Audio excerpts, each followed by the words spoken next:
In 1994, during restoration work on Coco Chanel's private suite at the Hôtel Ritz in Paris, construction workers made a discovery that the fashion world had hoped would remain buried forever. Behind a false wall in what had been the designer's personal study, they found a steel safe containing thousands of documents, photographs, and Nazi memorabilia that revealed the true extent of Chanel's collaboration with Hitler's regime during World War II. For decades, the fashion industry had carefully maintained the myth of Coco Chanel as a pioneering feminist who liberated women from the constraints of Victorian fashion while building one of the world's most prestigious luxury brands. The documents in that hidden safe told a different story. How Chanel had used her intimate relationships with Nazi officers to protect her business empire, while betraying Jewish friends and business partners to the Gestapo. How she had actively participated in Nazi propaganda efforts, while profiting from slave labor in occupied territories. And how her post-war return to fashion had been financed through Nazi gold that had been stolen from Holocaust victims. Most disturbing of all were the detailed records Chanel had kept of her intelligence activities for the Nazi regime, including plans for espionage operations, lists of resistance fighters she had identified for elimination, and correspondence with Heinrich Himmler about the final solution to what the Nazis called the Jewish problem in the fashion industry. These documents revealed that Chanel's wartime activities had gone far beyond mere collaboration, extending to active participation in genocide and crimes against humanity that would have resulted in execution if they had been fully exposed during the post-war trials of Nazi collaborators. The safe also contained extensive records of the systematic looting of Jewish-owned fashion businesses throughout occupied Europe, operations that Chanel had personally supervised, while acquiring valuable designs, equipment, and materials that were integrated into her own fashion empire. The correspondence with Nazi officials revealed how Chanel had used her position as a trusted collaborator to gain access to concentration camps, where Jewish designers and craftspeople were forced to work on Chanel products without compensation until they were murdered in the gas chambers. But perhaps the most shocking discovery was evidence that Chanel's post-war fashion comeback had been orchestrated through a network of former Nazi officials who had escaped prosecution and established new identities in the international fashion industry. These documents showed how stolen Nazi assets had been laundered through Swiss banks and used to finance Chanel's return to prominence, while revealing the identities of Holocaust perpetrators who had been given new lives as fashion industry executives and retailers. The mansion that housed these secrets was not a traditional estate, but rather Chanel's permanent residence in the Hôtel Ritz Paris, where she had lived from 1937 until her death in 1971. Suite 302, which Chanel had transformed into a private palace, served as both her personal sanctuary and the secret headquarters for fashion industry collaboration with Nazi Germany. From the outside, the suite appeared to be nothing more than the elegant residence of the world's most famous fashion designer. In reality, it functioned as a safe house for Nazi war criminals, a planning center for anti-Semitic operations, and a repository for stolen Jewish wealth that had been converted into fashion industry assets. The discovery of these documents should have triggered the largest investigation into fashion industry war crimes in history. Instead, the safe's contents were quickly confiscated by representatives of major luxury goods conglomerates, who worked with corrupt French officials to ensure that the evidence would never see the light of day. The construction workers who had found the safe were threatened into silence, while the documents themselves disappeared into private collections where they remain hidden to this day. The cover-up succeeded so completely that most fashion consumers continued to view Chanel as a symbol of female empowerment and elegant sophistication. But those who worked within the luxury goods industry understood that they had witnessed something far more sinister. The the systematic transformation of Holocaust profits into one of the world's most prestigious fashion brands, built on a foundation of stolen Jewish wealth and maintained through the ongoing suppression of evidence about its criminal origins. Gabrielle Chanel had died in 1971, taking with her the secrets of how she had built her fashion empire through systematic collaboration with Nazi genocide, while betraying the Jewish community that had nurtured her early career. But the network of former Nazis and their descendants, who continued to control major fashion companies, ensured that her methods would be concealed, while the profits from her wartime crimes continued to generate billions in revenue for luxury goods corporations. The Ritz suite where these crimes had been planned and coordinated stood as a monument to the fashion industry's systematic collaboration with fascism, its elegant rooms and priceless furnishings concealing a history of betrayal and murder that contradicted everything the public believed about the glamorous world of high fashion. The residence that tourists and fashion enthusiasts visited as a shrine to creative genius was actually a preserved crime scene, where some of the most systematic anti-Semitic operations of World War II had been planned and executed.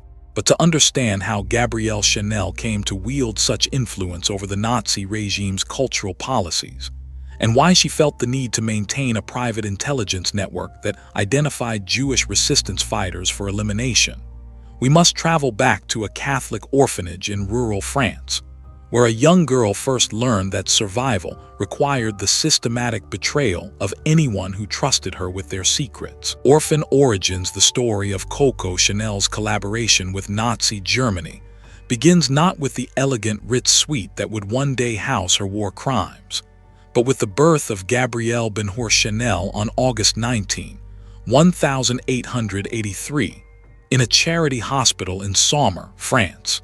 Her father, Henry Albert Chanel, was an itinerant peddler who abandoned his family when Gabrielle was 12 years old, while her mother, Eugénie Jean Devalo, died of tuberculosis 2 years later, leaving Gabrielle and her siblings to be raised in the Aubazine Abbey, a Catholic orphanage that would shape her understanding of power, betrayal, and survival. From her earliest years at the convent, young Gabrielle displayed a combination of ruthless pragmatism and complete absence of loyalty that would define her approach to personal relationships throughout her life. At age 14, she was already manipulating the nuns and other orphans to gain access to better food, clothing, and living conditions, using a mixture of charm and calculated cruelty that revealed an innate understanding of how to exploit human weaknesses for personal advantage. The orphanage environment was harsh and unforgiving, with the nuns using physical punishment and psychological intimidation to maintain strict discipline among their charges. But rather than develop empathy for her fellow sufferers, Gabrielle learned to view the abuse as a form of natural selection that separated the strong from the weak. She began informing the nuns about rule violations by other orphans, earning special privileges while watching her former friends subjected to brutal punishments that sometimes resulted in permanent injury or death. Her most formative experience occurred when she was 16 and discovered that one of the older girls, a Jewish orphan named Sarah Levy, had been secretly maintaining her religious practices, despite the convent's requirement that all children convert to Catholicism. Rather than show solidarity with a fellow outsider, Gabrielle reported Sarah's activities to the Mother Superior, resulting in the girl's immediate expulsion from the orphanage during the middle of winter. Sarah was found frozen to death 3 days later, her body discovered in a roadside ditch where she had sought shelter from the brutal cold. When news of the death reached the orphanage, Gabrielle felt no remorse for her role in the tragedy.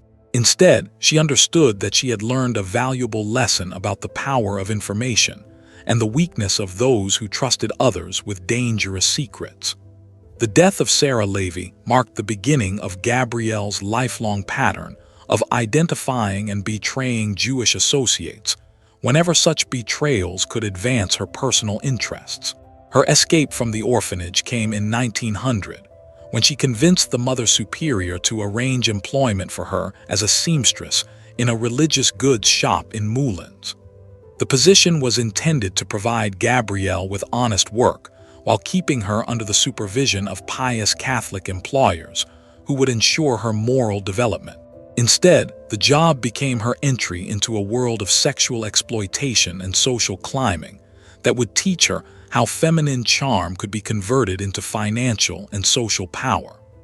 The shop where Gabrielle worked was operated by a devoutly Catholic family who had been told that they were providing charity to a deserving orphan. But Gabrielle quickly discovered that her employer's piety masked a thriving business in stolen goods and financial fraud that targeted the local religious community. Rather than report these crimes to authorities, she began gathering detailed information about her employer's criminal activities while positioning herself as an indispensable accomplice who could be trusted with sensitive information. Her strategy worked perfectly. Within months, Gabrielle had gained access to her employer's financial records and customer lists, information that she used to identify wealthy clients who might be vulnerable to blackmail or seduction.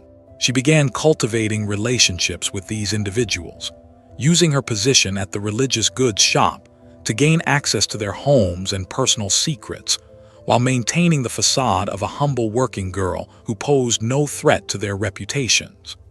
The most important of these relationships was with Etienne Balsan, a wealthy textile heir who was attracted to Gabrielle's combination of beauty and apparent innocence. Balsan was a weak and insecure man who compensated for his personal inadequacies through conspicuous consumption and the company of attractive women who flattered his ego.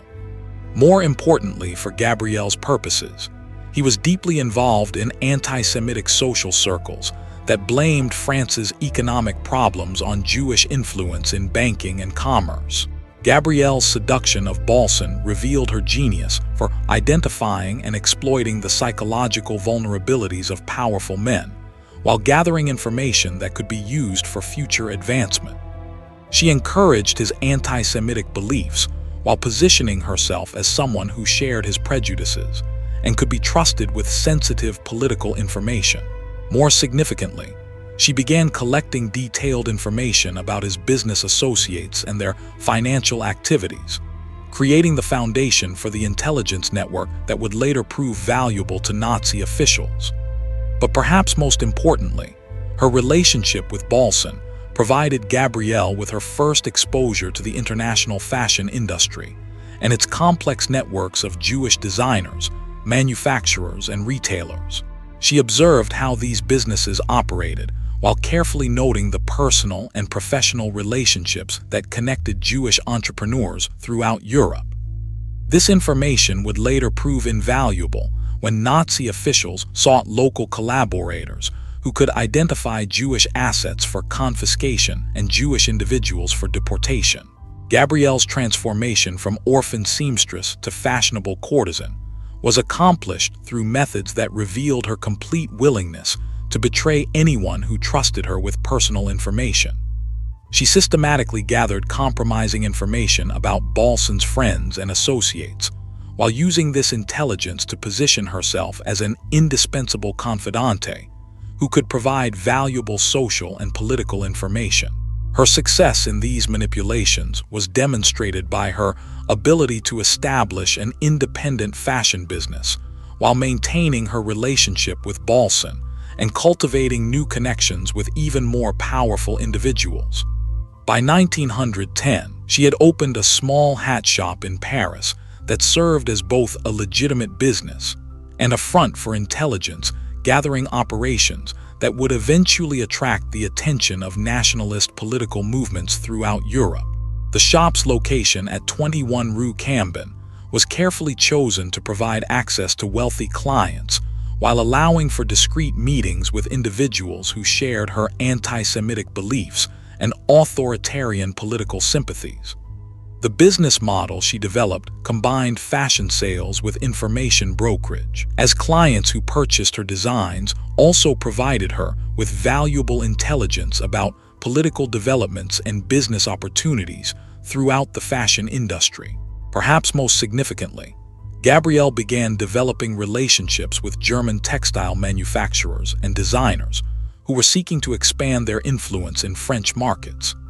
These early connections introduced her to the nationalist ideologies that would later make her a natural collaborator with Nazi policies, while providing her with business relationships that would prove valuable when Germany occupied France and began implementing anti-Jewish legislation.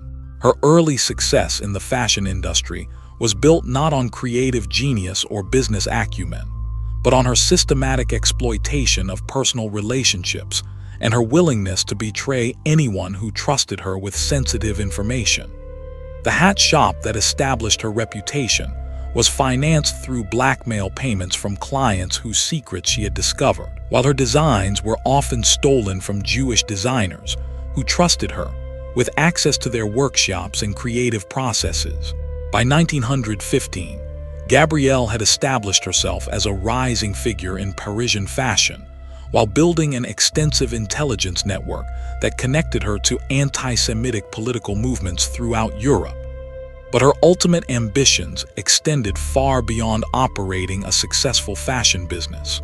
She had begun to understand that the growing tensions between European nations would create opportunities for individuals who possessed the right political connections and the willingness to betray their fellow citizens for personal advantage.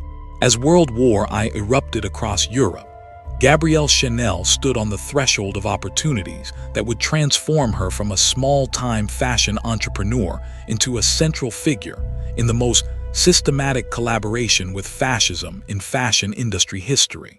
But the methods she would use to build her empire were already fully developed in the mind of a young woman who had learned that survival required the systematic betrayal of anyone who was foolish enough to trust her with their lives and secrets. Empire-rising Gabrielle Chanel's transformation from opportunistic courtesan to international fashion mogul began in earnest during World War I, when she used the chaos and tragedy of the conflict to eliminate Jewish competitors, steal valuable designs, and establish the systematic betrayal of trust that would characterize her business methods throughout her career. But unlike other war profiteers who simply exploited economic opportunities, Chanel understood that lasting success required the development of ideological justifications for betrayal that would allow her to maintain public respectability while conducting the most systematic anti-Semitic operations in fashion industry history. Her breakthrough came in 1915, when she convinced Arthur Boy Capel, her wealthy English lover, to finance the expansion of her fashion business into a full-scale couture operation. But the true significance of this partnership was not its financial aspects, but the way it introduced Chanel to British intelligence networks that were seeking French collaborators who could gather information about German activities while identifying potential security threats within French society. Capel, who worked for British military intelligence, was particularly interested in Chanel's extensive connections within Parisian society and her demonstrated willingness to betray personal relationships for financial gain. He began training her in basic espionage techniques, while encouraging her to develop detailed files on her clients' political sympathies, financial activities, and personal vulnerabilities. These files would later become the foundation for her collaboration with Nazi intelligence services, as she learned to view human relationships as sources of potentially valuable information, rather than bonds of mutual trust and support. The war years taught Chanel 3 essential lessons that would guide her entire career. First, that national emergencies created opportunities for individuals who were willing to betray their communities while presenting themselves as patriots. Second, that anti-Semitic prejudices could be exploited to eliminate business competition, while building political alliances with powerful nationalist movements.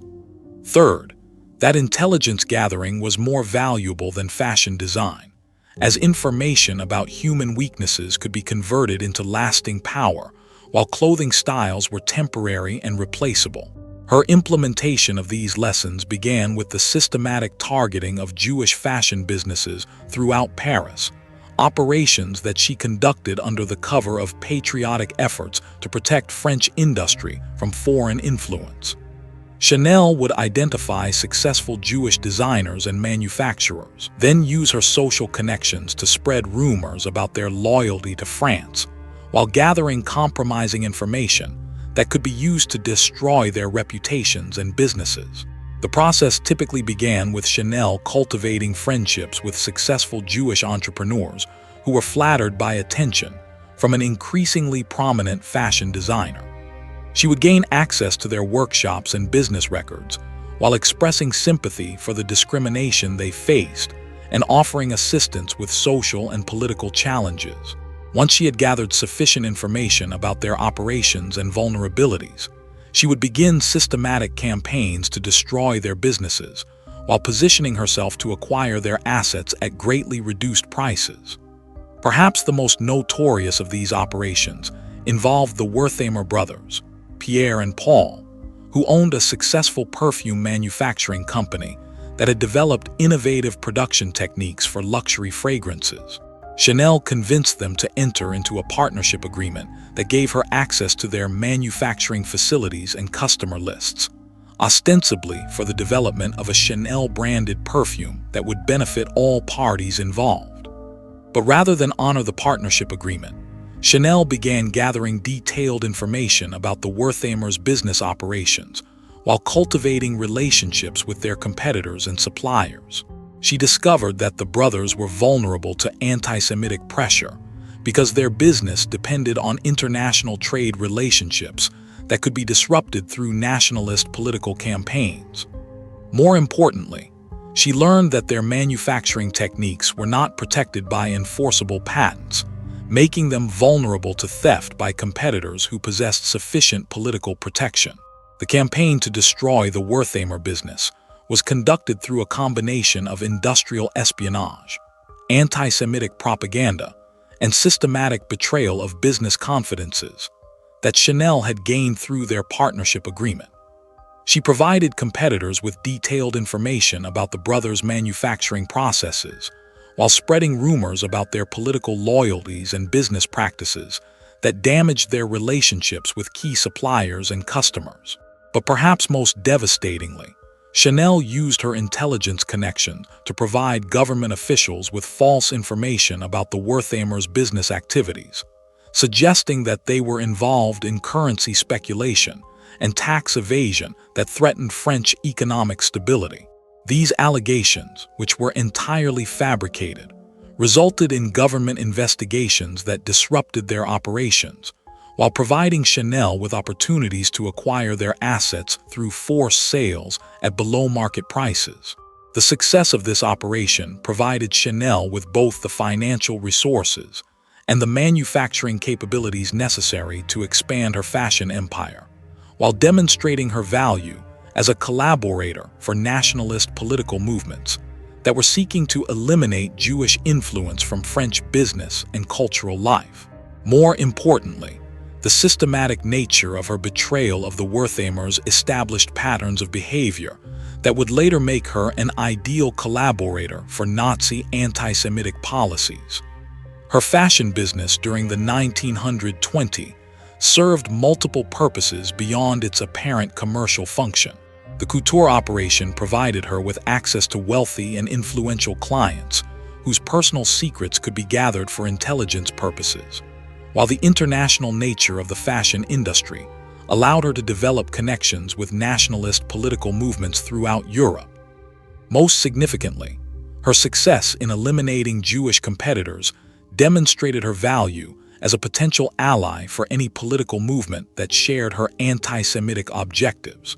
The designs that established Chanel's reputation during this period were often stolen from Jewish designers who had been systematically eliminated from the industry through her campaigns of business destruction and personal betrayal. The famous little black dress and other signature Chanel styles were actually adaptations of designs created by Jewish couturiers who had been forced out of business or driven to suicide through her systematic attacks on their reputations and livelihoods. But perhaps most significantly, Chanel began using her fashion business as a cover for developing relationships with German textile manufacturers and designers who shared her anti-Semitic beliefs while seeking to expand their influence in French markets. These relationships, which began as apparently innocent business partnerships, would later provide the foundation for her collaboration with Nazi economic policies and cultural propaganda efforts. Her personal life during this period was characterized by the same patterns of betrayal and exploitation that defined her business activities. Lovers and friends who trusted her with personal information discovered that their secrets had been shared with political authorities or business competitors, while associates who offered assistance during difficult periods found themselves systematically betrayed whenever their continued friendship might conflict with Chanel's political or financial interests. The death of Arthur Capel in a car accident in 1919 eliminated the one person who might have understood the full extent of Chanel's anti-Semitic activities, while possessing sufficient influence to limit her most destructive impulses. Contemporary accounts suggest that Capel had become concerned about Chanel's systematic targeting of Jewish businesses and had attempted to moderate her behavior by threatening to expose her activities to British intelligence officials who would not have approved of such operations. But rather than feel grief for Capel's death, Chanel understood that his elimination had freed her to pursue more extreme anti-Semitic activities while developing new political alliances with movements that shared her ideological commitments. She began cultivating relationships with French fascist organizations that were seeking business community support for their political objectives, while expanding her intelligence gathering operations to include systematic surveillance of Jewish community activities throughout Paris. By 1930, Chanel had achieved something unprecedented in fashion industry history: absolute control over a major luxury brand that had been built through the systematic elimination of Jewish competitors, while maintaining the facade of creative genius that concealed the criminal nature of her business methods. Her success provided her with both the financial resources and the political connections that would prove invaluable when nationalist political movements gained power throughout Europe and began implementing systematic anti-Semitic policies. But her greatest achievement was the development of intelligence networks that connected her to anti-Semitic political movements throughout Europe, while providing her with detailed information about Jewish business activities and personal vulnerabilities that would later prove valuable to Nazi occupation authorities. The fashion empire that appeared to be built on creative innovation was actually a sophisticated intelligence operation that had been targeting the Jewish community for more than a decade before Hitler came to power in Germany. Ritz Paradise in 1937, Gabrielle Chanel made the decision that would define the remainder of her life and career. She took permanent residence in Suite 302 of the Hôtel Ritz Paris, transforming the elegant accommodations into both her personal sanctuary and the secret headquarters for the most systematic collaboration with Nazi Germany in fashion industry history. The suite, which Chanel would occupy for the next 34 years, served not simply as a luxury residence, but as a safe house for Nazi war criminals, a planning center for anti-Semitic operations, and a repository for stolen Jewish wealth that was converted into fashion industry assets. The selection of the Ritz as her permanent residence was strategically calculated to place Chanel at the center of Parisian high society, while providing her with the security and sophisticated communication facilities necessary for her expanding intelligence operations.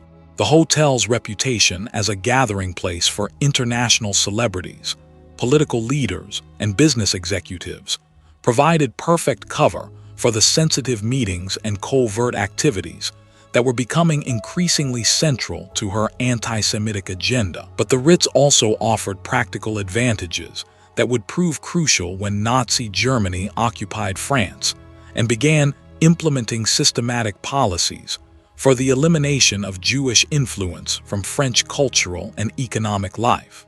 The hotel's management had already demonstrated their willingness to cooperate with authoritarian political movements, while their sophisticated security systems and discreet service staff provided ideal conditions for hosting sensitive political meetings and clandestine intelligence operations. The transformation of Suite 302 into Chanel's permanent residence required extensive modifications that revealed both her enormous wealth and her understanding that the coming European war would create opportunities for individuals who possessed the right political connections and willingness to collaborate with fascist authorities.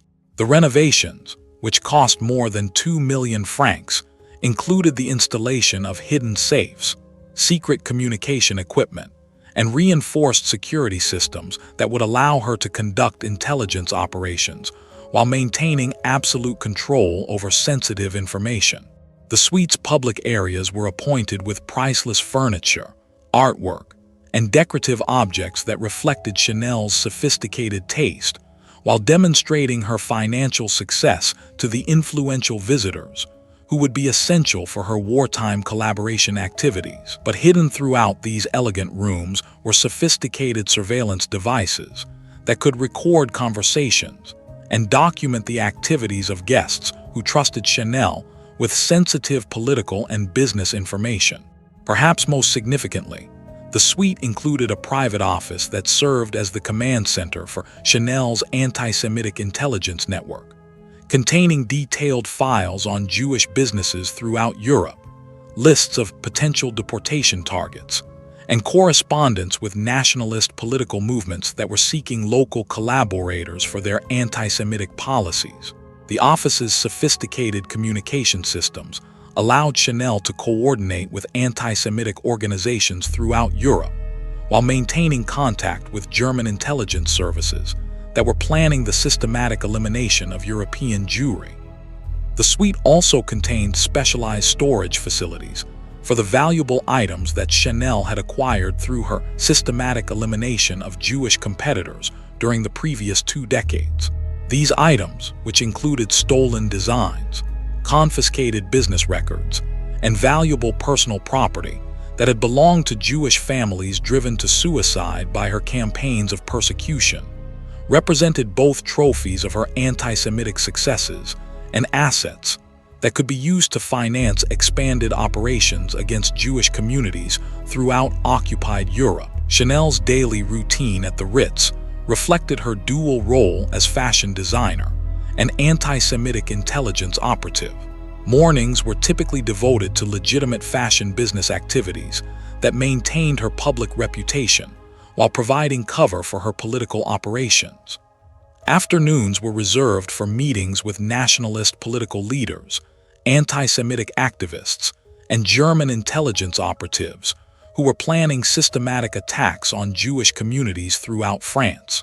Evenings at the Ritz featured elaborate dinner parties and social gatherings that served both entertainment and intelligence gathering purposes. Chanel would host influential guests from throughout European society, encouraging them to share sensitive political and business information, while carefully documenting their statements and activities for future use by Nazi intelligence services. These events provided her with valuable intelligence about resistance activities, Jewish community leadership, and potential opportunities for expanding anti-Semitic operations throughout occupied territories. The guest lists for these gatherings revealed the extent of Chanel's connections within European anti-Semitic networks. Regular attendees included French fascist leaders who were seeking German support for their political objectives, German intelligence operatives who were planning anti-Jewish operations throughout occupied Europe, and business leaders who were interested in acquiring Jewish-owned assets through systematic persecution and elimination campaigns. But perhaps most disturbing were the Jewish guests who continued to trust Chanel, despite mounting evidence of her anti-Semitic activities.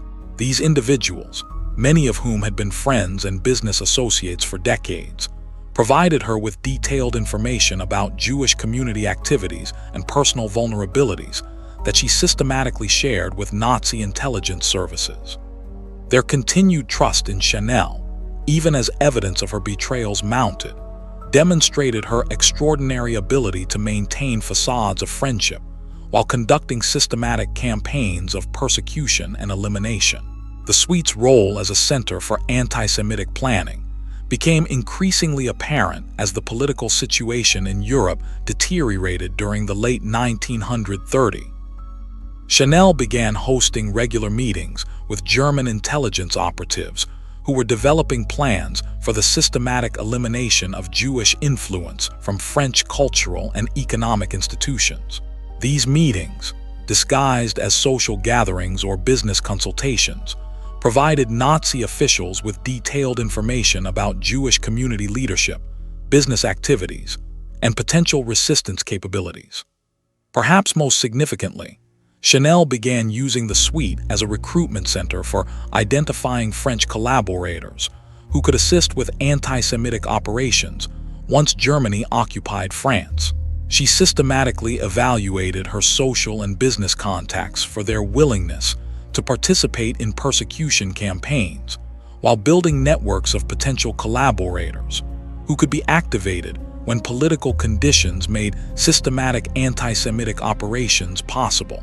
The psychological impact of living permanently at the Ritz was to reinforce Chanel's sense of herself as a member of an international elite whose interests transcended national boundaries and moral obligations to particular communities.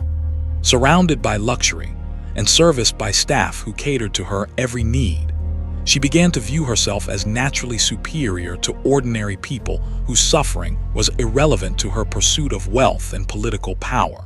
But perhaps most corrupting was the way her residence at the Ritz isolated her from the consequences of her anti-Semitic activities, while surrounding her with other wealthy individuals who shared her prejudices and political sympathies. The hotel's atmosphere of luxury and privilege created an environment where systematic persecution of Jewish communities could be discussed as a reasonable political strategy, rather than a moral abomination that violated basic human decency.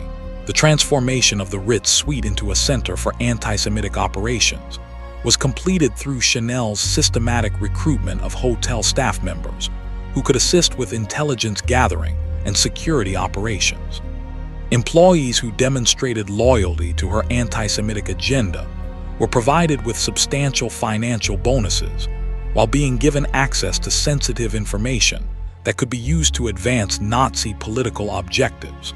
These staff members, who included desk clerks, telephone operators, and housekeeping personnel, provided Chanel with comprehensive surveillance capabilities throughout the hotel, while ensuring that her most sensitive activities would not be observed or reported by individuals who might be sympathetic to Jewish communities or resistance organizations. Their cooperation transformed the Ritz from a neutral luxury accommodation into an active center for anti-Semitic intelligence operations.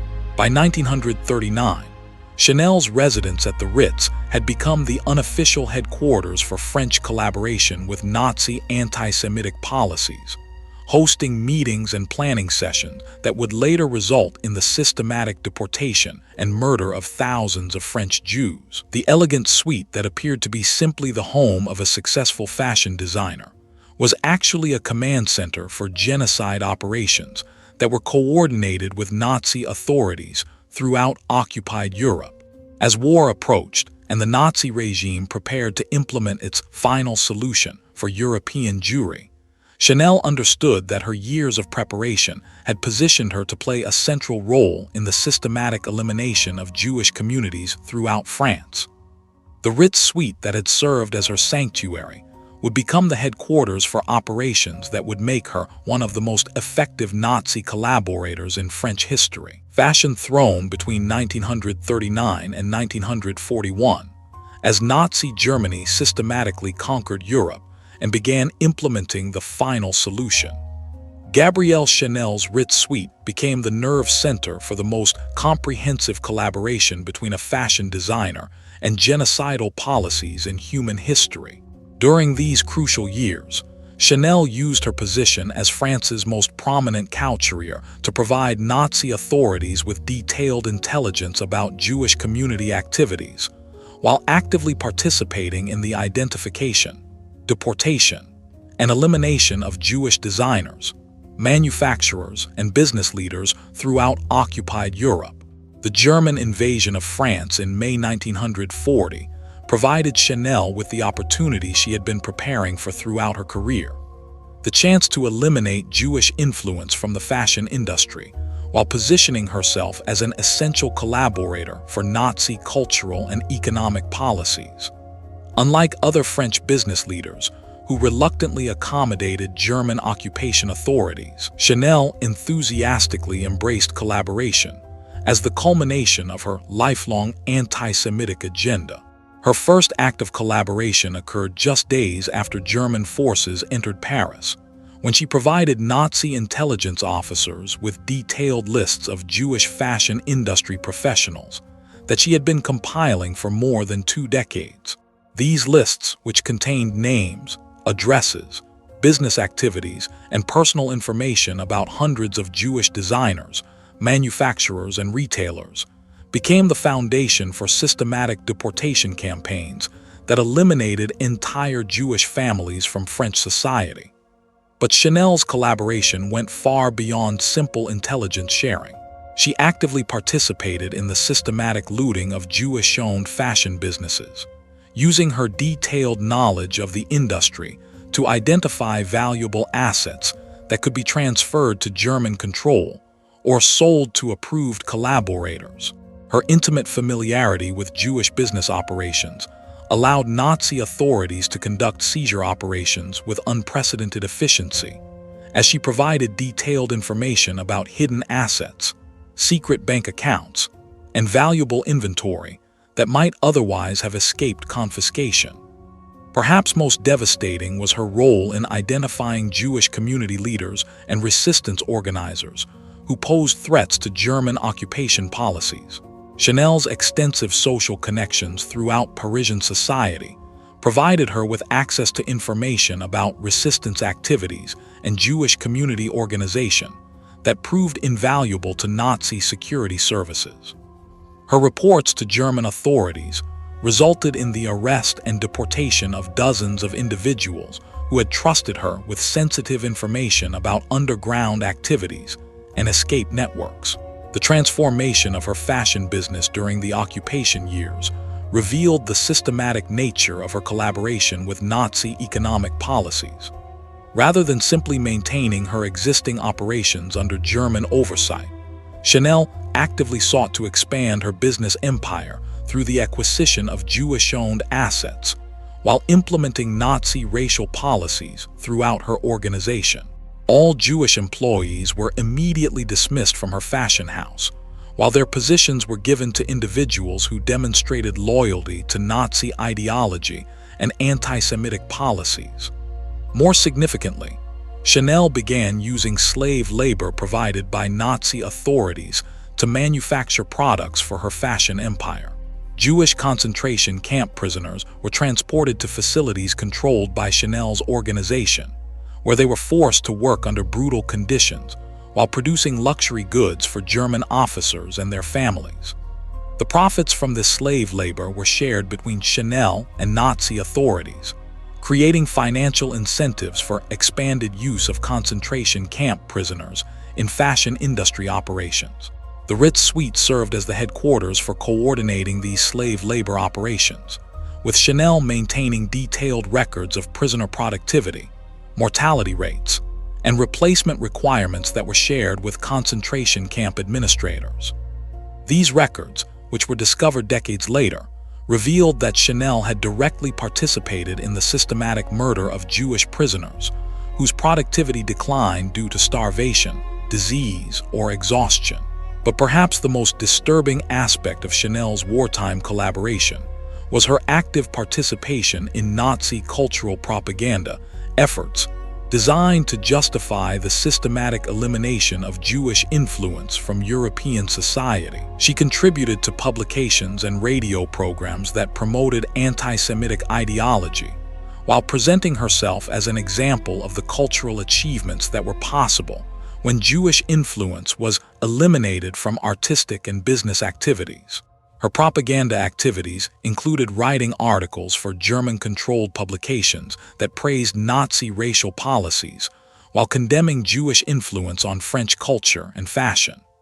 These articles, which were distributed throughout occupied Europe, presented Chanel as a cultural authority who understood the benefits of eliminating Jewish participation from creative and business activities. More significantly, her endorsement of Nazi policies provided intellectual justification for systematic persecution campaigns that resulted in the murder of hundreds of thousands of European Jews. The social calendar at the Ritz during the occupation years reflected the extent of Chanel's integration into Nazi administrative and cultural hierarchies. Her suite regularly hosted gatherings that brought together German occupation officials, French collaborators, and international visitors who were seeking to profit from Nazi policies. These events served both social and business purposes, as participants shared information about anti-Jewish operations while coordinating activities that advanced Nazi political and economic objectives. Perhaps most chilling were the celebration dinners that Chanel hosted following successful deportation operations.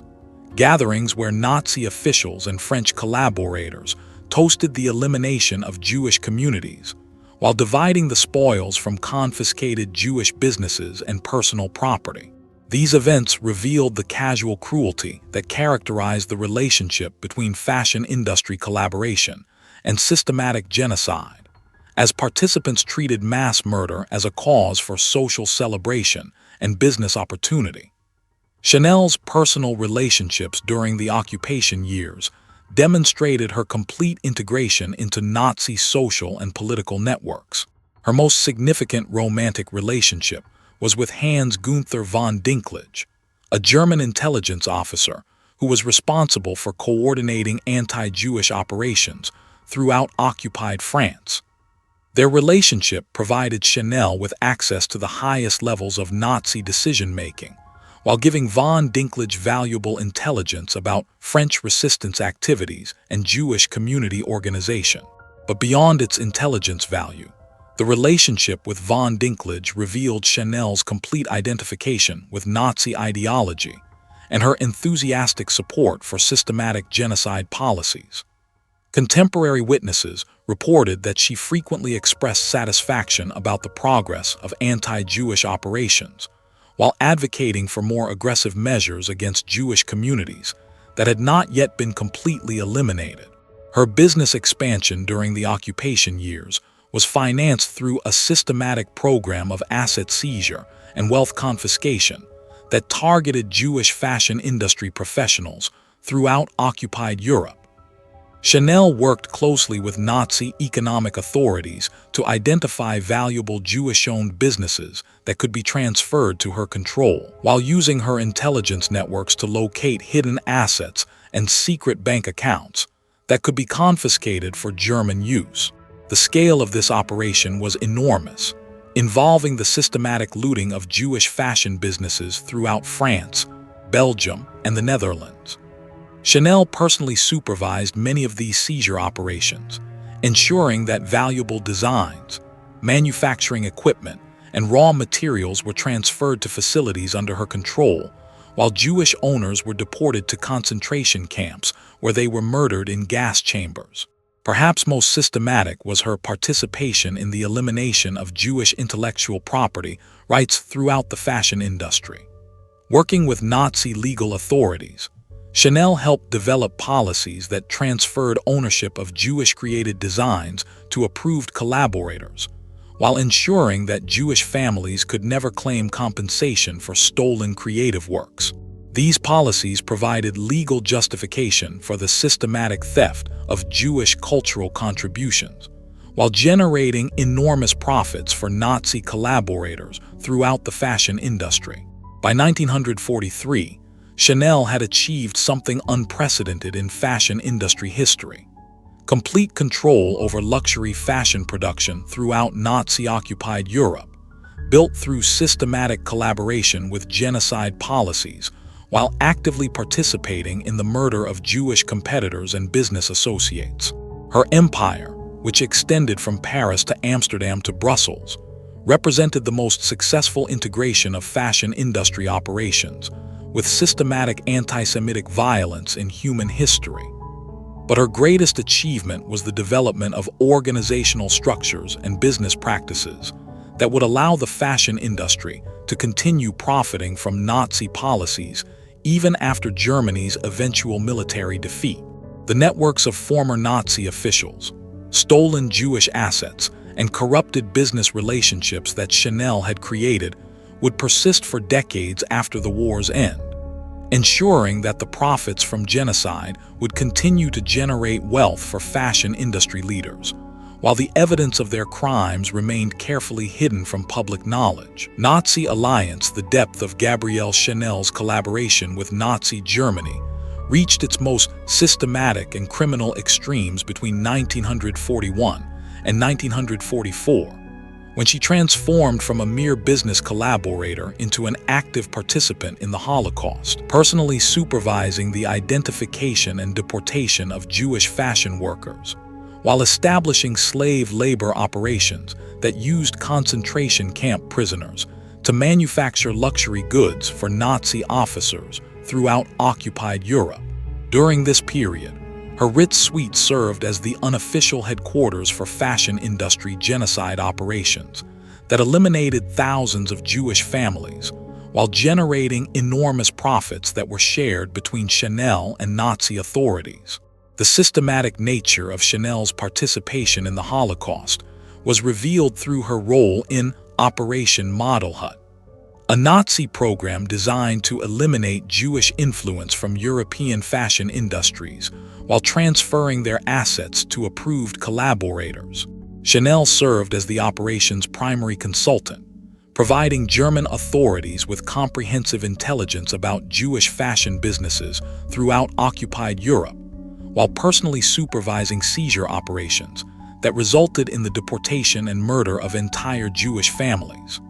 Her expertise proved invaluable to Nazi authorities, who lacked detailed knowledge of fashion industry operations and organizational structures. Chanel's decades of experience targeting Jewish competitors had provided her with comprehensive information about Jewish business networks, family relationships, and hidden assets that allowed German forces to conduct elimination operations with unprecedented efficiency and thoroughness. The planning for these operations took place during regular meetings in Chanel's Ritz suite, where she hosted Nazi intelligence officers, SS commanders, and economic specialists who were responsible for implementing anti-Jewish policies throughout occupied territories.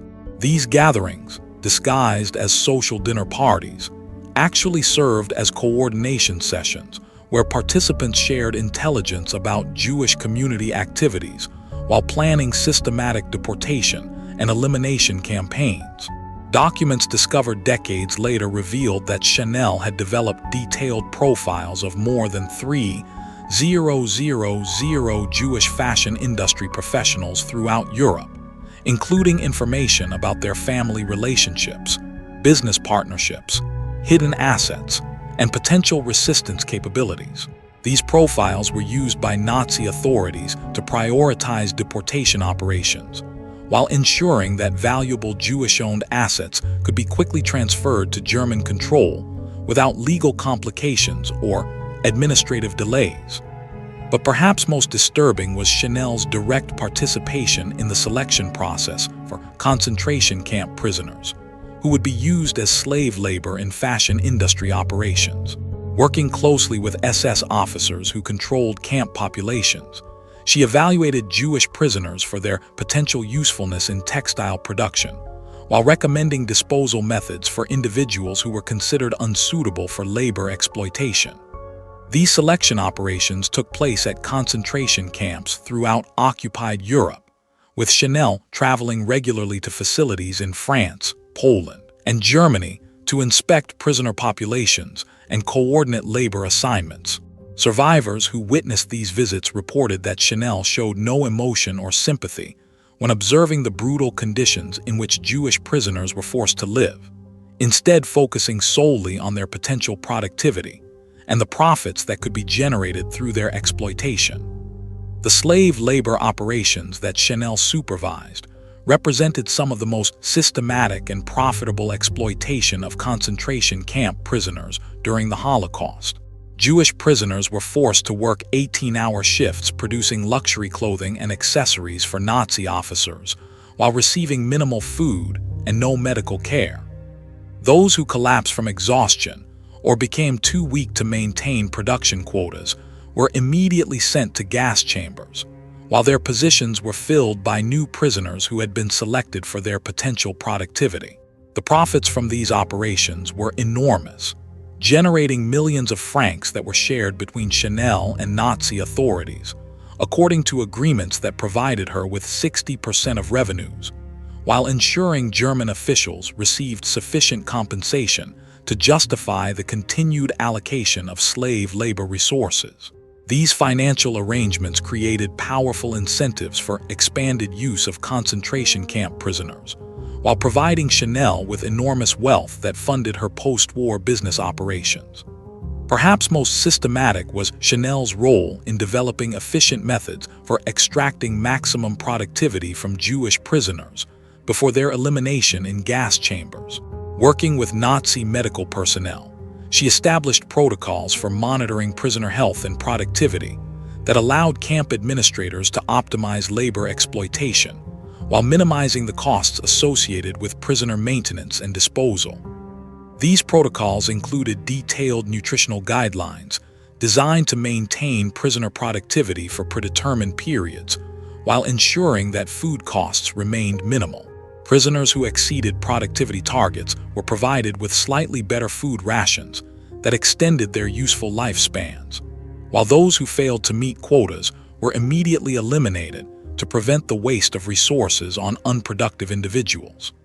The systematic nature of these operations was documented through extensive correspondence between Chanel and Nazi authorities that revealed her direct involvement in planning and implementing genocide policies. Her letters to SS officers contained detailed recommendations for improving the efficiency of prisoner elimination, while suggesting methods for expanding slave labor operations to include Jewish children who possessed specialized skills in textile production. But Chanel's collaboration extended beyond labor exploitation to include active participation in Nazi intelligence operations, designed to identify and eliminate Jewish resistance networks throughout occupied Europe. Her extensive social connections and business relationships provided her with access to information about underground activities that proved invaluable to German security services seeking to destroy resistance organizations. Her most significant intelligence contribution involved the betrayal of a network of Jewish fashion workers who had organized underground operations to help Jewish families escape from occupied territories. Chanel had gained their trust by presenting herself as a potential ally who opposed Nazi policies, while actually gathering detailed information about escape routes, safe houses, and resistance leadership that she systematically shared with German authorities. The results of her betrayal were catastrophic for Jewish resistance activities throughout France. More than 200 resistance workers were arrested based on information that Chanel provided, while dozens of safe houses were raided and their occupants deported to concentration camps. The destruction of this network eliminated one of the most effective Jewish escape organizations in occupied Europe, while providing Nazi authorities with intelligence that was used to capture and murder hundreds of additional Jewish families. Perhaps most chilling was Chanel's participation in Nazi cultural propaganda operations, designed to justify the systematic elimination of Jewish communities throughout Europe. She contributed to publications and radio programs that presented the Holocaust as a necessary measure for protecting European civilization from Jewish influence, while providing intellectual justification for genocide policies that she had helped implement. Her propaganda activities included the development of fashion industry case studies that were used in Nazi educational materials to demonstrate the benefits of eliminating Jewish participation from European economic and cultural life. These materials presented her business success as evidence that fashion industry operations improved dramatically when Jewish influence was removed, while suggesting that similar benefits could be achieved through the systematic elimination of Jewish participation from all aspects of European society. The international scope of Chanel's collaboration was revealed through her participation in Nazi efforts to expand anti-Semitic policies to neutral countries throughout Europe and beyond. She served as an unofficial ambassador for Nazi racial policies, using her international reputation to influence fashion industry leaders in Switzerland, Spain, and other countries to adopt anti-Jewish measures that would complement German genocide operations. These diplomatic activities included organizing fashion industry conferences that brought together designers and manufacturers from throughout Europe to discuss the Jewish question and develop coordinated responses that would eliminate Jewish influence from international fashion markets. The participants in these conferences agreed to share intelligence about Jewish business activities, while coordinating seizure operations that transferred Jewish-owned assets to approved collaborators. By 1944, Chanel had achieved something unprecedented in the history of business collaboration with genocide: the complete integration of a major international fashion empire with systematic Holocaust operations that had eliminated Jewish communities throughout Nazi-occupied Europe. Her organization had directly participated in the murder of thousands of Jewish families, while generating enormous profits that made her one of the wealthiest individuals in wartime Europe. But her greatest achievement was the development of organizational structures and financial mechanisms that would allow her fashion empire to survive Germany's military defeat while concealing the criminal origins of her wealth. The networks of former Nazi officials, stolen Jewish assets, and corrupted international business relationships that she had created would persist for decades after the war's end, ensuring that the profits from genocide would continue to generate income while the evidence of her crimes remained hidden from public knowledge.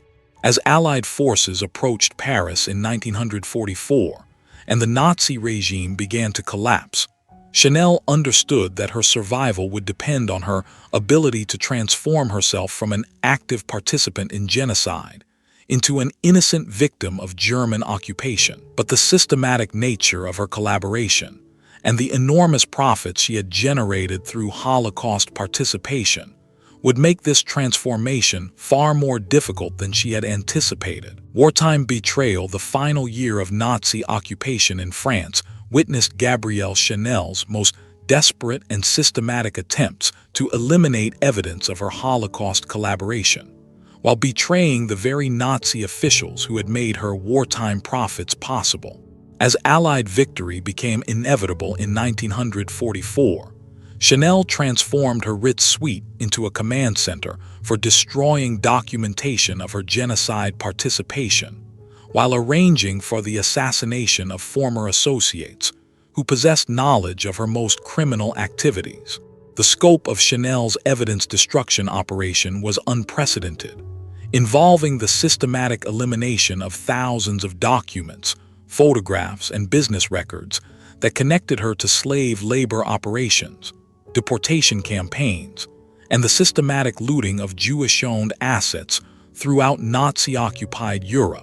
Working with a team of trusted associates who had been recruited through blackmail and intimidation, she spent months burning files and destroying physical evidence, while arranging for the elimination of witnesses who could testify about her wartime activities.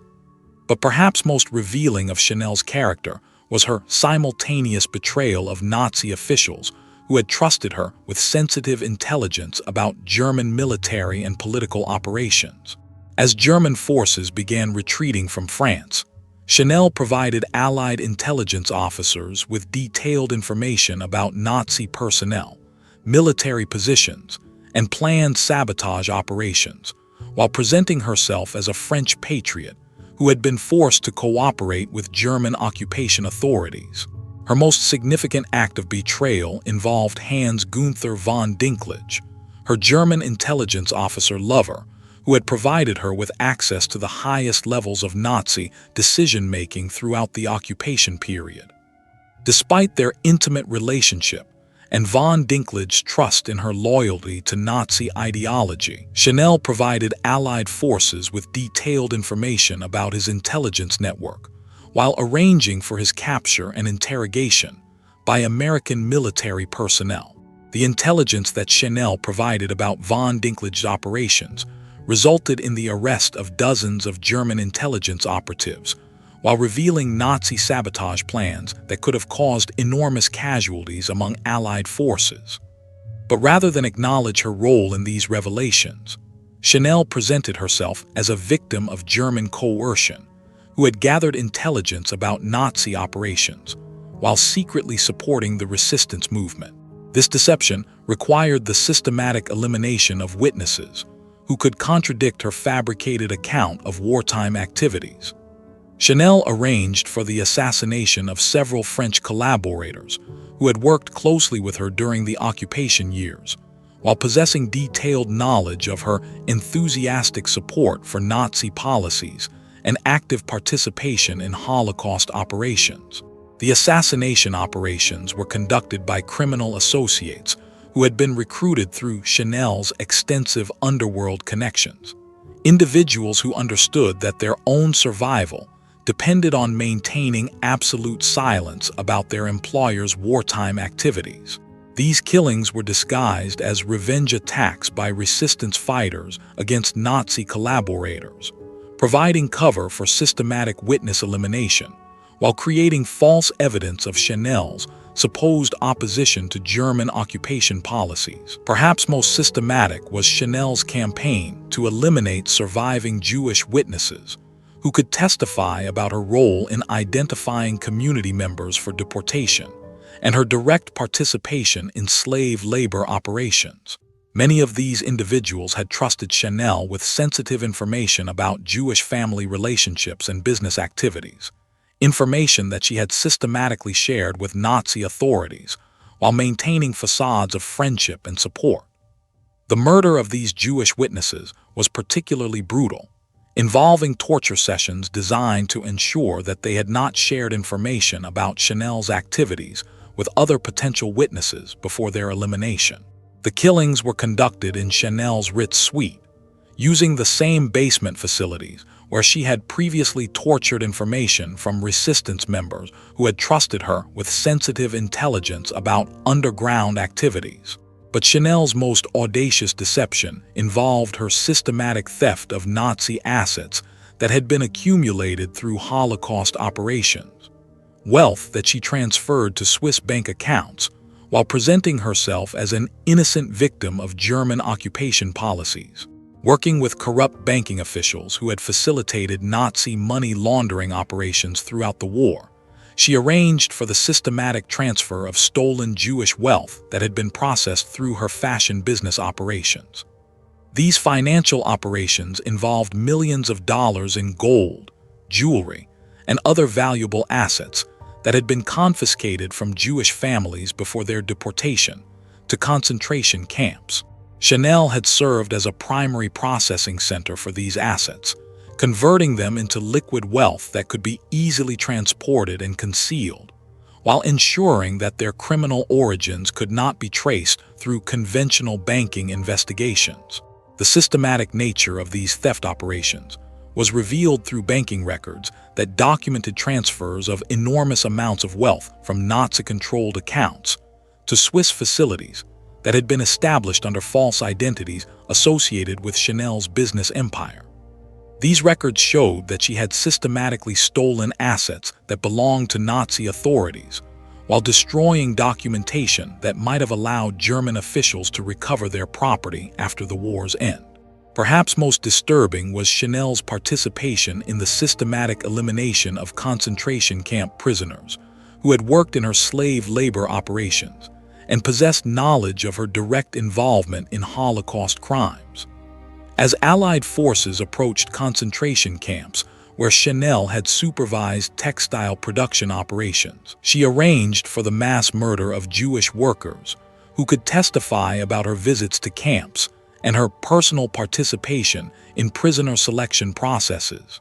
These elimination operations were conducted by SS guards, who had been bribed to ensure that no witnesses survived who could connect Chanel to systematic slave labor exploitation and genocide participation.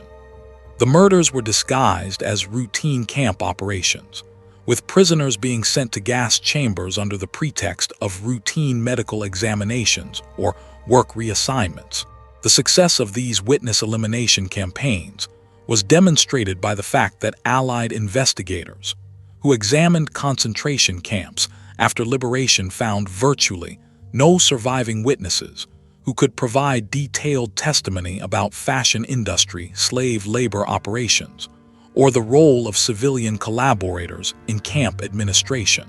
The systematic nature of the evidence destruction suggested coordination between multiple parties who possessed detailed knowledge of potential war crimes investigations. As Allied forces entered Paris in August 1944, Chanel had successfully eliminated most evidence of her systematic collaboration with Nazi Holocaust operations, while positioning herself as a victim of German occupation, who had secretly supported resistance activities throughout the war. Her Ritz suite, which had served as a command center for genocide operations, was quickly transformed into the residence of a French patriot who had suffered under Nazi oppression. But despite her elaborate deceptions, some evidence of Chanel's wartime activities survived the systematic destruction campaign she had conducted. Allied intelligence officers who investigated Nazi collaboration networks discovered fragments of documentation that suggested extensive civilian participation in Holocaust operations, while revealing the existence of organized efforts to eliminate evidence of war crimes.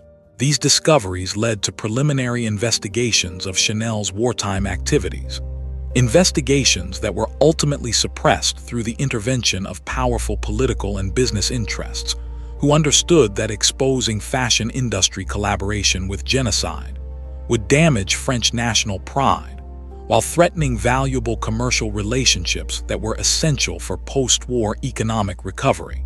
The suppression of these investigations ensured that Chanel's role in Holocaust operations would remain hidden from public knowledge, while allowing her to maintain control over the enormous wealth she had accumulated through systematic collaboration with Nazi genocide policies. More importantly, it established precedents for concealing war crimes that would protect other fashion industry collaborators, while ensuring that the profits from Holocaust participation would continue to generate income for decades after the war's official conclusion. As 1944 drew to a close, Chanel had successfully transformed herself from one of the most systematic Nazi collaborators in European history into an apparent victim of German occupation who deserved sympathy rather than prosecution for war crimes. But the methods she had used to achieve this transformation, including systematic witness elimination and evidence destruction, would create new vulnerabilities that would eventually threaten her carefully constructed post-war identity. Liberation reckoning the liberation of Paris in August 1944 should have marked the beginning of justice for Gabrielle Chanel's systematic collaboration with Nazi genocide operations. But instead it demonstrated the extent to which powerful political and business interests would protect war criminals whose prosecution might expose the broader complicity of French society in Holocaust crimes. Despite overwhelming evidence of her active participation in deportation campaigns and slave labor operations, Chanel not only escaped prosecution, but successfully transformed herself into a victim of Nazi oppression who deserved public sympathy rather than criminal accountability. The initial investigation into Chanel's wartime activities was conducted by Allied counterintelligence officers, who had discovered fragments of documentation linking her to systematic collaboration with Nazi authorities throughout the occupation period. These documents, which had survived her extensive evidence destruction campaigns, provided clear proof of her role in identifying Jewish community members for deportation, while revealing her direct participation in slave labor operations that had exploited concentration camp prisoners. But the investigation's progress was deliberately obstructed by French political leaders, who understood that exposing the full extent of fashion industry collaboration with Nazi genocide would damage France's international reputation, while threatening valuable commercial relationships that were essential for post-war economic recovery. More significantly, many of these political leaders had themselves been compromised through their own collaboration with German occupation authorities and feared that aggressive prosecution of war criminals might eventually expose their own criminal activities. The most significant interference came from Charles de Gaulle's provisional government, which had decided that national unity required the suppression of detailed investigations into civilian collaboration with Nazi policies. De Gaulle and his associates understood that systematic prosecution of war criminals would reveal the extent to which French society had actively participated in Holocaust operations, discoveries that might undermine the national myth of heroic resistance that was essential for France's post-war political stability. Under pressure from French authorities, Allied investigators were forced to limit their examination of Chanel's activities, while accepting her fabricated account of wartime victimization and secret resistance support. The investigation files that might have provided evidence for war crimes prosecution were classified and sealed, ensuring that the public would never learn the truth about fashion industry participation in systematic genocide operations. But perhaps most disturbing was the active participation of American and British intelligence services in the cover-up of Chanel's war crimes, motivated by their desire to recruit former Nazi collaborators who possessed valuable information about Soviet intelligence operations and communist activities throughout Europe. Chanel's extensive connections within Nazi intelligence networks made her a potentially valuable asset for Cold War operations, provided that her wartime crimes could be successfully concealed from public knowledge. The recruitment of Chanel as a Western intelligence asset was formalized through secret agreements that provided her with official protection from war crimes prosecution in exchange for detailed information about communist activities within French fashion and cultural industries. These agreements ensured that evidence of her Holocaust participation would remain permanently classified, while establishing her as a trusted ally of democratic governments that claimed to oppose fascist ideology. The transformation of Chanel from war criminal to intelligence asset was accomplished through sophisticated propaganda campaigns that presented her as a victim of Nazi persecution who had courageously resisted German occupation policies while secretly supporting Allied victory. These campaigns, which were coordinated by intelligence services and sympathetic journalists, created false narratives of heroic resistance that concealed the systematic nature of her collaboration with genocide operations. Central to this propaganda effort was the systematic suppression of survivor testimony that might have contradicted Chanel's fabricated account of wartime activities. Jewish survivors who had witnessed her participation in deportation campaigns and slave labor operations were intimidated into silence through threats of legal retaliation and economic punishment, while those who insisted on speaking publicly about their experiences were discredited through character assassination campaigns that portrayed them as mentally unstable or politically motivated.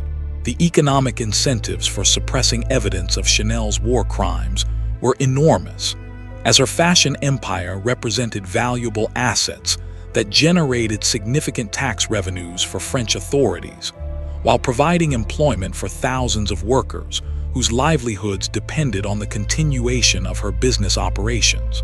Prosecuting Chanel for war crimes would have required the liquidation of these assets, while triggering legal challenges that might have exposed other fashion industry war criminals to similar accountability. More significantly, the luxury goods industry that had emerged from wartime collaboration with Nazi policies represented a crucial element of France's post-war economic recovery strategy. French authorities understood that aggressive prosecution of fashion industry war criminals would damage the international reputation of French luxury brands, while creating legal precedents that might threaten the broader commercial relationships that were essential for national economic stability. The success of the cover-up was demonstrated by Chanel's ability to resume her fashion business operations within months of liberation, while maintaining her residence in the same Ritz suite that had served as headquarters for Nazi collaboration activities throughout the occupation period. Her return to public prominence was presented as the triumph of creative genius over wartime adversity, while the systematic nature of her collaboration with genocide operations remained completely hidden from media coverage and public discussion. But perhaps most revealing was the systematic elimination of physical evidence that might have provided proof of Chanel's war crimes even decades after the liberation of Paris. Sites where slave labor operations had been conducted were quickly demolished or renovated to eliminate traces of concentration camp prisoner exploitation, while documentation of deportation campaigns was destroyed through coordinated efforts by former collaborators who understood that their own survival depended on concealing evidence of Holocaust participation.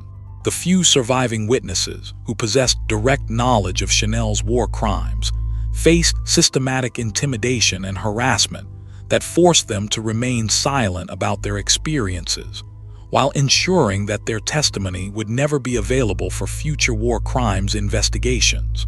These witnesses understood that their safety depended on maintaining absolute silence about wartime activities they had observed, while recognizing that powerful political and business interests would eliminate anyone who threatened to expose the truth about fashion industry collaboration with genocide.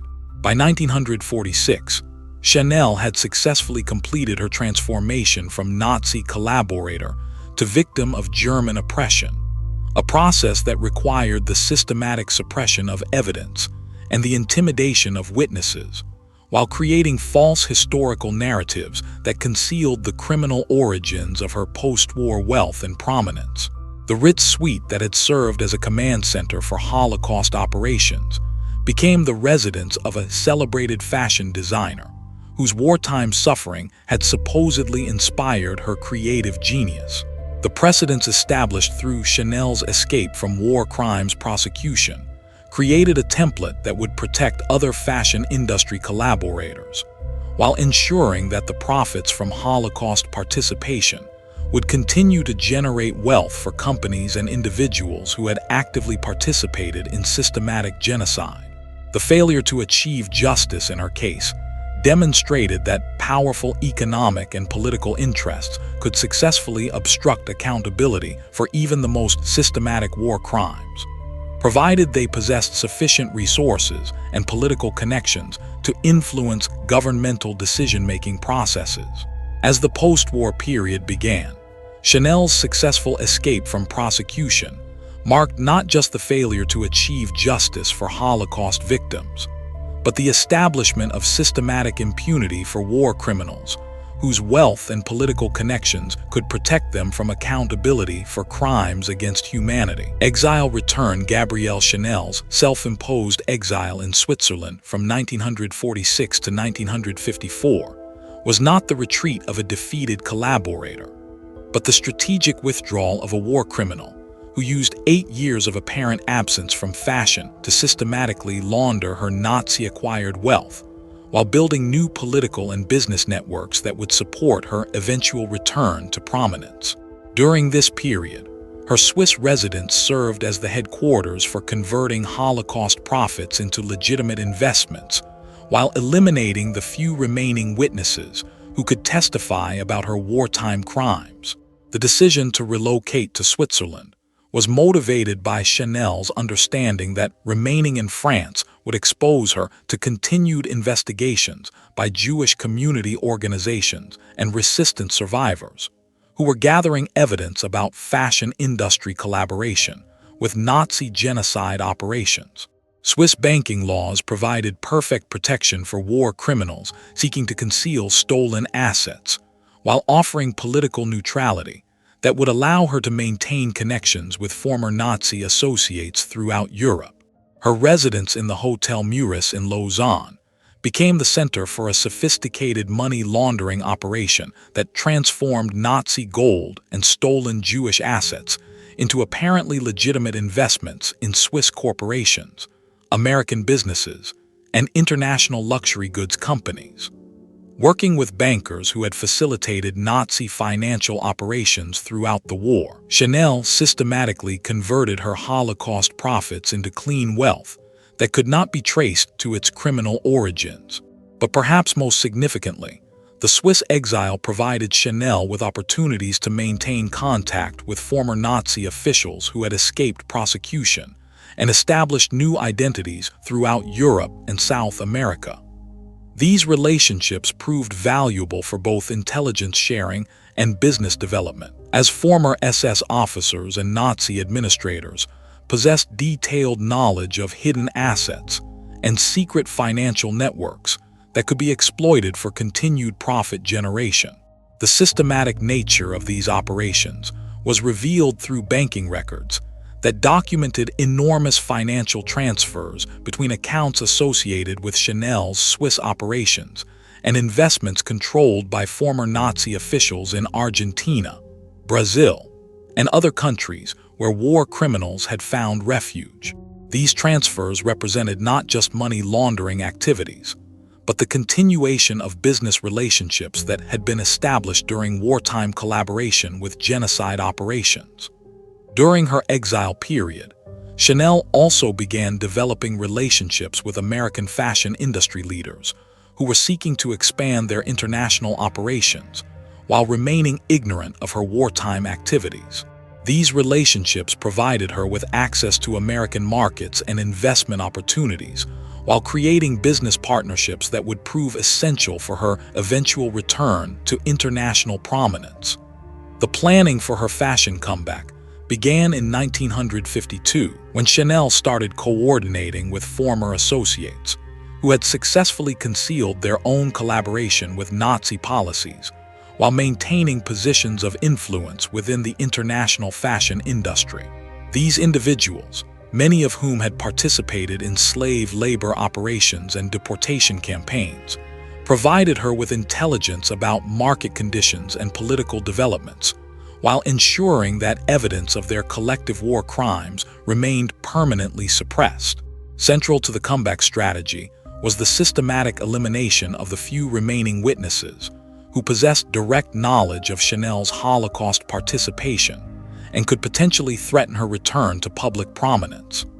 These elimination operations were conducted by criminal associates who had been recruited through her Swiss connections, individuals who understood that their continued employment depended on absolute discretion about their activities. The murders were disguised as accidents or natural deaths, while targeting Jewish survivors who had witnessed Chanel's participation in deportation campaigns and former resistance members who possessed documentation of her intelligence activities for Nazi authorities. The systematic nature of these killings ensured that virtually no credible witnesses survived, who could contradict the false narrative of wartime victimization that Chanel planned to maintain during her fashion comeback. Perhaps most cynical was Chanel's cultivation of relationships with Jewish fashion industry leaders, who were unaware of her wartime activities and could be manipulated into providing endorsements that would contradict allegations of anti-Semitic collaboration. These relationships were carefully managed to create the impression of Jewish community support for her return, while ensuring that these individuals never gained access to information about her systematic participation in Holocaust operations. The financing for Chanel's fashion comeback was provided through a combination of laundered Nazi assets and investments from American fashion companies that were seeking to establish European operations under the guidance of experienced industry leaders. The American investors were deliberately kept ignorant of Chanel's wartime activities, while being provided with fabricated accounts of her supposed resistance to German occupation policies. Her return to Paris in 1954 was orchestrated as a triumphant comeback by a creative genius who had overcome wartime adversity through personal courage and artistic integrity. Media coverage of her return focused on her innovative designs and business acumen, while completely ignoring the systematic collaboration with genocide that had actually characterized her wartime activities. The narrative of victimization and recovery was so successfully established that even fashion industry historians would accept it as factual for decades. The reopening of her fashion house at 31 Rue Cambon was presented as the restoration of French cultural prominence after years of foreign domination, while the enormous wealth that financed these operations was attributed to her business success during the 1920s and 1930s, rather than her systematic looting of Jewish assets during the occupation period. The criminal origins of her post-war fortune remained completely concealed from public knowledge, while generating profits that would sustain her fashion empire for decades. But perhaps most disturbing was the way Chanel's successful return to prominence established precedents that would protect other war criminals seeking to rehabilitate their reputations, while continuing to profit from Holocaust participation. Her transformation from Nazi collaborator to celebrated fashion designer demonstrated that sufficient wealth and political connections could overcome even the most systematic war crimes, provided that evidence could be suppressed and witnesses eliminated. The success of her comeback also revealed the extent to which the international fashion industry was willing to ignore evidence of war crimes when such knowledge might threaten profitable business relationships. Fashion retailers, media organizations, and celebrity clients who worked with Chanel after her return either remained genuinely ignorant of her wartime activities or deliberately chose to ignore evidence of her Holocaust participation in order to maintain access to her designs and commercial opportunities. By 1960, Chanel had achieved complete rehabilitation of her public image, while maintaining absolute control over the enormous wealth she had accumulated through systematic collaboration with Nazi genocide operations. Her fashion empire, built on a foundation of murdered Jewish families and stolen Holocaust assets, was celebrated as a triumph of creative genius and female empowerment, a deception that would persist long after her death. Estate's darkness, the Ritz suite that Gabrielle Chanel occupied from her return to Paris in 1954 until her death in 1971, contained hidden archives and secret facilities that preserved evidence of her systematic collaboration with Nazi genocide, while serving as the headquarters for ongoing operations designed to suppress any revelation of her wartime crimes. During these final years, Suite 302 functioned not just as the residence of a celebrated fashion designer, but as a center for witness intimidation, document destruction, and the systematic elimination of anyone who threatened to expose the criminal origins of her post-war fashion empire.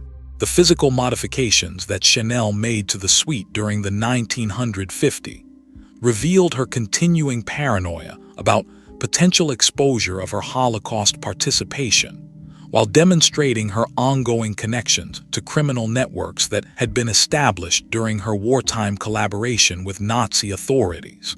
The renovations included the installation of sophisticated security systems, hidden safes containing blackmail materials, and secret communication equipment that allowed her to coordinate with former Nazi associates throughout Europe and South America. But perhaps most disturbing was the suite's private torture chamber, a soundproofed room concealed behind a false wall where Chanel continued to conduct interrogations of individuals who possessed knowledge of her wartime activities. This facility, which was equipped with restraining devices and recording equipment, similar to those she had used during the occupation period, allowed her to extract information from potential witnesses, while ensuring that their testimony would never be available for war crimes investigations. The chamber was used primarily for intimidating Jewish survivors who had witnessed Chanel's participation in deportation campaigns, former resistance members who possessed documentation of her intelligence activities for Nazi authorities, and journalists who had discovered evidence of her collaboration with genocide operations. These individuals were subjected to psychological and physical torture, designed to ensure their permanent silence, while creating false confessions that could be used to discredit their testimony if they ever attempted to speak publicly about their experiences. The most systematic use of the torture chamber occurred during the 1960s, when increased attention to Holocaust crimes created new risks that survivors might finally receive sympathetic hearings for their accounts of civilian collaboration with Nazi authorities. Chanel responded to these threats by intensifying her witness intimidation operations, while developing more sophisticated methods for eliminating individuals who possessed dangerous knowledge of her wartime activities. These operations were coordinated from a secret office within the suite that contained detailed files on hundreds of potential witnesses throughout Europe, including information about their family relationships, financial vulnerabilities, and personal secrets that could be used for blackmail or intimidation purposes. The files revealed the systematic nature of Chanel's ongoing criminal activities, while demonstrating her continued connection to networks of former Nazi officials who provided intelligence support for witness elimination operations. Perhaps most chilling was the discovery of execution planning documents that detailed methods for murdering potential witnesses, while disguising their deaths as accidents or natural causes. These plans included specific instructions for targeting elderly Holocaust survivors, whose deaths would be attributed to natural causes, while recommending automobile accidents and apparent suicides for younger individuals whose sudden deaths might attract unwanted attention from law enforcement authorities. The implementation of these assassination plans was facilitated by Chanel's extensive connections within French organized crime networks, relationships that had been established during her wartime collaboration with Nazi authorities, and maintained through ongoing business relationships that involved money laundering and witness elimination services. These criminal associates understood that their continued employment depended on absolute discretion, while providing Chanel with access to professional killers who could eliminate threats without leaving evidence of foul play. The suite also contained a sophisticated document destruction facility, where evidence of Chanel's ongoing criminal activities was systematically eliminated to prevent its discovery by law enforcement authorities or investigative journalists. The facility included industrial-grade shredding equipment, chemical treatment systems for destroying paper and photographic evidence, and furnaces capable of reducing large volumes of documents to untraceable ash. But perhaps the most significant discovery was the suite's hidden archive of Nazi memorabilia and Holocaust trophies that Chanel had collected during her wartime collaboration with genocide operations. These items included photographs of concentration camp facilities, where she had supervised slave labor operations, personal belongings that had been stolen from Jewish families before their deportation, and correspondence with Nazi officials that detailed her role in identifying community members for elimination. The archive also contained extensive records of the financial benefits that Chanel had derived from Holocaust participation, including detailed accounting of slave labor profits, documentation of asset seizures from Jewish businesses, and evidence of ongoing income generation from investments made with stolen Jewish wealth. These records revealed that her post-war fashion empire continued to be financed through Holocaust profits, while demonstrating the enormous scale of her wartime theft operations. Central to the archive was Chanel's personal collection of photographs documenting concentration camp visits, where she had supervised textile production operations and participated in prisoner selection processes. These images, which were taken by Nazi photographers as documentation of civilian collaboration with genocide policies, provided irrefutable evidence of her direct involvement in systematic murder operations, while revealing the casual cruelty that had characterized her treatment of Jewish prisoners. The most disturbing photographs showed Chanel observing the execution of Jewish prisoners who had become too weak for continued labor exploitation. Images that revealed her complete indifference to human suffering while documenting her active participation in systematic murder operations. These photographs were apparently kept as personal trophies of her collaboration with Nazi genocide, while serving as potential blackmail material against other civilian collaborators who had participated in similar operations.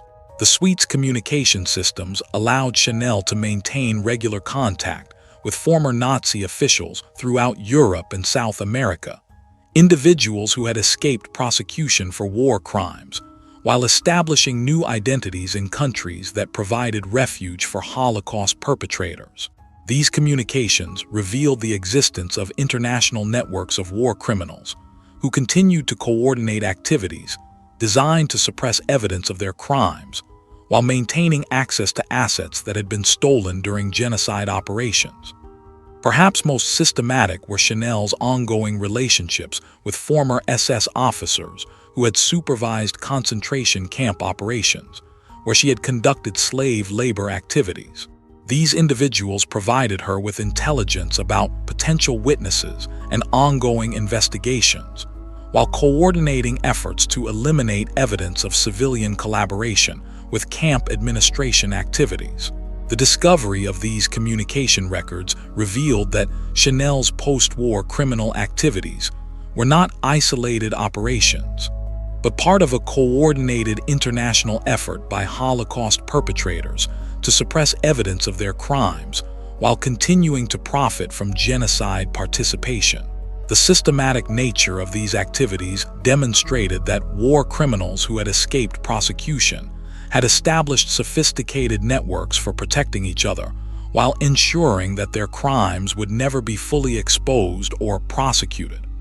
By the late 1960s, Chanel's Ritz suite had become the center of a vast criminal conspiracy designed to suppress evidence of Holocaust participation while eliminating witnesses who could testify about systematic collaboration with Nazi genocide operations.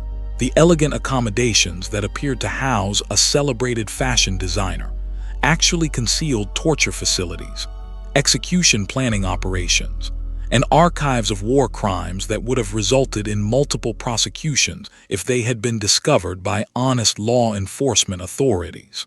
The systematic nature of these operations revealed that Chanel's escape from war crimes prosecution had not ended her criminal activities, but had simply provided her with new opportunities to eliminate evidence and witnesses while continuing to profit from Holocaust participation.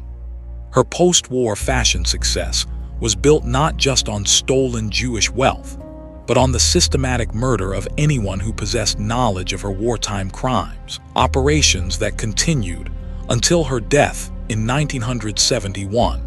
The preservation of these criminal activities within the Ritz suite demonstrated the complete failure of post-war justice systems to hold Holocaust perpetrators accountable for their crimes, while revealing the extent to which war criminals were able to continue their operations under the protection of powerful political and business interests that valued profitable relationships over criminal accountability. Tainted legacy today, millions of consumers worldwide purchase Chanel products without understanding that they are financially supporting a fashion empire built on the systematic murder of Jewish families and maintained through the ongoing suppression of Holocaust crimes that have never been fully investigated or prosecuted. The elegant boutiques that sell Chanel perfumes, clothing, and accessories serve as monuments to one of history's most successful transformations of genocide profits into luxury brand prestige. While the company's continued refusal to acknowledge its criminal origins perpetuates injustices that began with the systematic collaboration of its founder with Nazi extermination policies. The modern Chanel Corporation, which generates billions in annual revenues through global sales of luxury goods, was built on a foundation of stolen Jewish wealth that was laundered through Swiss banks and converted into apparently legitimate business investments following World War II. The company's enormous profitability can be directly traced to assets that were confiscated from Jewish families before their deportation to concentration camps, while its international market dominance was established through business relationships that were originally developed to support Nazi economic policies and genocide operations. But perhaps most disturbing is the fashion industry's systematic suppression of historical evidence about Chanel's collaboration with Holocaust perpetrators, a cover-up that has persisted for more than 7 decades, while protecting war criminals and their descendants from accountability for crimes against humanity. Major fashion retailers, luxury goods conglomerates, and media organizations continue to promote sanitized versions of Chanel's biography that present her as a pioneering feminist rather than a systematic participant in genocide operations. The ongoing suppression of evidence about Chanel's war crimes serves the interests of an industry that remains dependent on public admiration and celebrity endorsement for its continued profitability. Fashion companies understand that widespread knowledge of their historical collaboration with Nazi genocide would undermine consumer confidence, while potentially exposing them to legal liability for ongoing participation in criminal conspiracies to obstruct justice and suppress evidence of Holocaust crimes. This conspiracy of silence extends beyond the fashion industry to include academic institutions, museums, and cultural organizations that receive funding from luxury goods companies, while agreeing to promote historical narratives that conceal evidence of systematic collaboration with Nazi authorities. Universities that accept donations from Chanel and other fashion companies have proven reluctant to support research that might expose the criminal origins of their benefactors' wealth, while museums that display Chanel designs carefully avoid any discussion of the slave labor operations that produced many of her wartime products. Perhaps most revealing is the systematic exclusion of Holocaust survivors and their families from discussions about fashion industry history, a deliberate policy designed to prevent the emergence of testimony that might contradict official narratives about Chanel's supposed victimization during World War II. Survivor organizations that have attempted to document civilian collaboration with Nazi genocide have found their research efforts obstructed through legal challenges and funding restrictions imposed by fashion industry interests. The financial scope of the ongoing injustice is enormous, involving billions of dollars in profits that continue to be generated from assets that were originally stolen from Jewish families during systematic deportation and extermination campaigns. These profits are used to fund lavish lifestyles for fashion industry executives, while financing political lobbying efforts designed to prevent investigations into the criminal origins of major luxury brands. Modern consumers who purchase Chanel products are unknowingly participating in the continued exploitation of Holocaust victims, while providing financial support for companies that have never acknowledged their systematic participation in genocide operations. The elegant packaging and celebrity endorsements that promote Chanel products conceal the fact that every purchase provides revenue that can be traced directly to the systematic murder of Jewish families during World War II. The psychological impact of this ongoing cover-up on Holocaust survivors and their families has been devastating, as they have been forced to watch the systematic celebration of a war criminal whose collaboration with Nazi genocide has been transformed into a symbol of female empowerment and creative genius. Many survivors have reported experiencing depression and anxiety when confronted with Chanel advertisements and celebrity endorsements that celebrate the legacy of someone they witnessed participating in deportation campaigns and slave labor operations.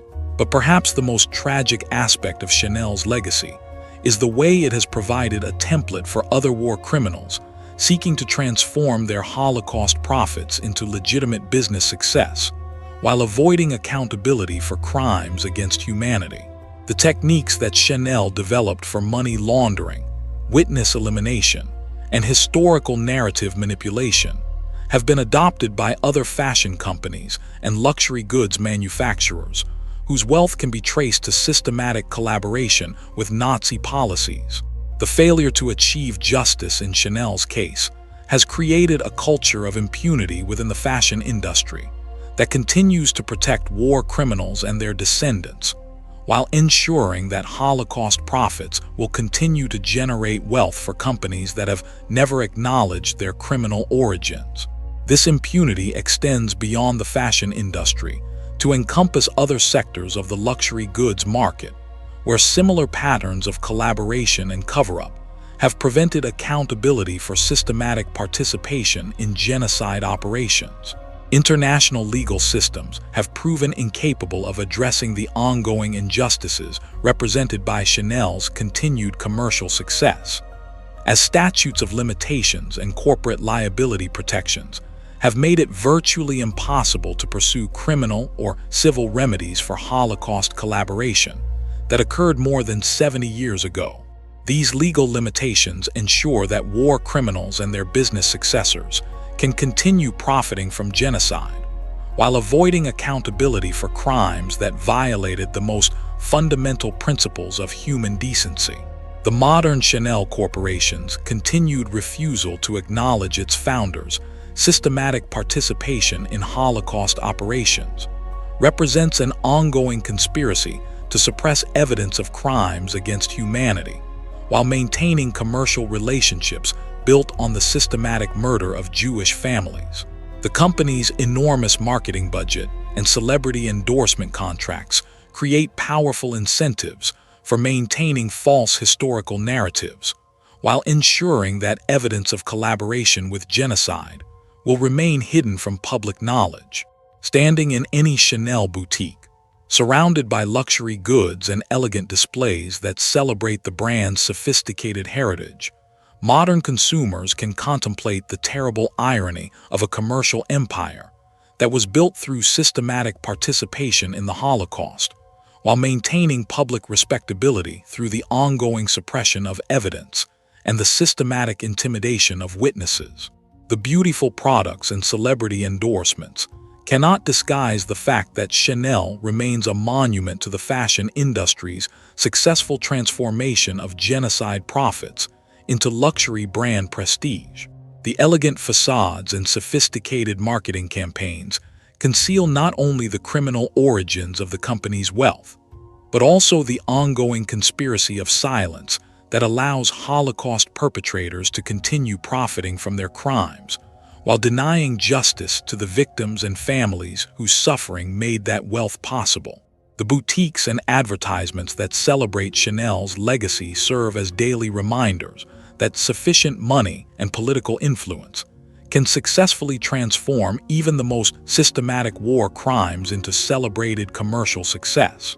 That is the dark story of the Chanel family estate, a luxury brand built on Holocaust profits and maintained through the ongoing suppression of evidence about systematic collaboration with Nazi genocide, hidden beneath layers of glamour and celebrity endorsement that continue to protect war criminals while denying justice to their victims.